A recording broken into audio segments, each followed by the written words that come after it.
everyone, it's Lexi, and today I'll be doing a review and discussion of A Court of Mist and Fury by Sarah J. Maas.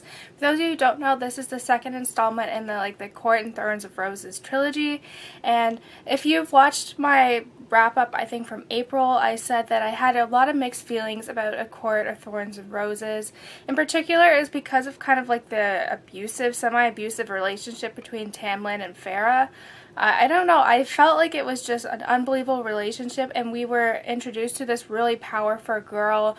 We were told she could do so many things, like she supported her family for so many years, but when she gets thrown, like for the most part of the book, she's kind of not that. She's very meek, and she just kind of does stupid things over and over again with the same outcome, and it was just really, really frustrating. So I gave it, I think, a 3 out of 5 stars. That's being generous, but I was still intrigued enough to continue on with the series, and let me tell you, I was not let down with this book. It was phenomenal. It was such a great improvement from the first installment, and this book is massive. I think it's like over 600 pages or something crazy like that.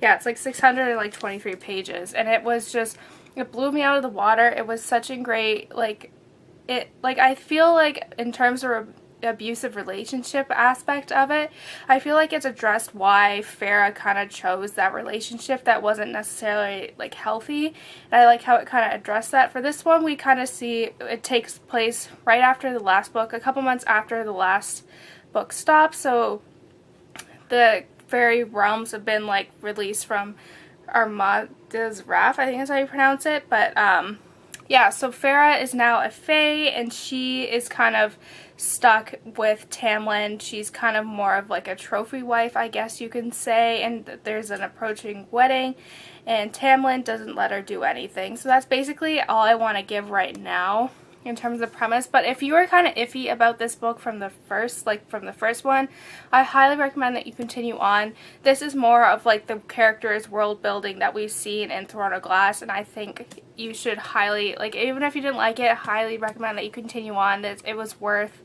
kind of the first book being like a bummer, and I think it was done kind of intentionally in terms of like character growth and development. So that's all I'm going to say about that for my non-spoiler review. So if you have not read this book, I recommend that you check out now, because I will be going into greater detail about this book, and I don't want to spoil anything for you. So like I said, I was very hesitant going into this book, especially because of the semi-abusive relationship that Farah had with Tamlin. I didn't think the relationship was very, very believable, and I don't know, Tamlin was, I understand that's the fae part of it, but he was very aggressive, and he just, I don't know, I feel like their relationship just wasn't very good. So I kind of like how Farah realizes that maybe that wasn't the best relationship, and the reason why she kind of threw herself all into this relationship with Tamlin is because she wasn't loved. And I think that was very important to include in this book, because it kind of talks about why girls kind of choose relationships that aren't necessarily the best for them. And I loved kind of Rhysand's whole storyline in this, how he was her mate and how he didn't want to tell her, so he made that bond so he would be able to see her again, and how he eventually saves her when Tamlin kind of locks her in the house, and they kind of save her and shut her off to the night court. And I really like that, and how they have their own place that's been protected for so many years, and that's why Rhysand was doing the things he did, because he wanted to protect his people. And I really like that, I think, because it kind of alludes to his past, and maybe he's not fully being this horrible person in the first book, and I really like that. And I loved kind of the female friendships we got to see with Mor, and just kind of more of that, the friendship and just kind of the family that they made within the Night Court. I really enjoyed that. This book was just kept me on my toes. It was just really good, and I really like how we see a lot of character development. In particular with Farah, we see her kind of be more of a leader, because she was just kind of going with the flow in the first book, and we did kind of see that because they do talk about how she was a strong female character in A Court of Thorns and Roses, but we don't really get to see that until the last part when she's under the mountain. I like how she's kind of suffering from post-traumatic stress disorder as well from her experiences there, and she's kind of, and Rhysand kind of helps her get past that. I really like that, because I think it was more realistic, and she kind of becomes a leader, and she kind of grows a lot more. She figured out who she is and why she chose to be in an abusive relationship with Tamlin, and I like how her relationship with Rhysand wasn't really pushed. It was kind of like they started out as friends and then it grew something more, even though it wasn't that for Rhysand, even though he kind of chose to keep the mate thing private and to let Farrah kind of figure it out.